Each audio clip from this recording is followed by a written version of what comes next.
আগামী মাসে বাংলাদেশের সাথে বিদ্যুৎ চুক্তি করতে চায় নেপাল। দর্শক শুনছিলেন শিরোনাম, এবার বিস্তারিত। আপনি যদি আমাদের চ্যানেল নতুন হয়ে থাকেন অবশ্যই চ্যানেলটি সাবস্ক্রাইব করে রাখুন। বাংলাদেশ শীঘ্রই নেপাল থেকে জলবিদ্যুৎ আমদানির জন্য কাঠমান্ডু ও দিল্লির সঙ্গে দ্বীপক্ষীয় চুক্তি স্বাক্ষর যাচ্ছে বলে জানিয়েছেন বিদ্যুৎ ও জ্বালানি ও খনিজ সম্পদ উপদেষ্টা মোহাম্মদ ফয়জুল কবির খান।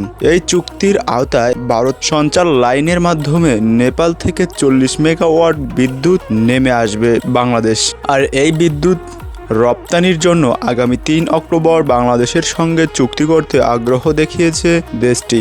যদি চুক্তি হয় তাহলে নেপালের বিদ্যুৎ ভারতের সঞ্চার লাইন হয়ে বাংলাদেশে আসবে, খবর মাই রিপাবলিকা। তবে বাংলাদেশ ও ভারত কেউ এখন পর্যন্ত চুক্তির দিন তারিখ নিশ্চিত করেননি, তবে বলে জানিয়েছেন নেপালের বিদ্যুৎ, পানি সম্পদ এবং সেচ মন্ত্রণালয়ের মুখপাত্র চিরঞ্জীব চাতাউদ। তিনি সংবাদ মাধ্যম মাই রিপাবলিককে বলেন, যদি ভারত বাংলাদেশ প্রস্তাবিত তারিখের অত্যন্ত 2 দিন আগে ইতিবাচক সাড়া দেয় তাহলে আগামী 3 অক্টোবর ত্রিপাক্ষিক চুক্তিটি হবে। নেপালের এই কর্মকর্তা জানিয়েছেন, সব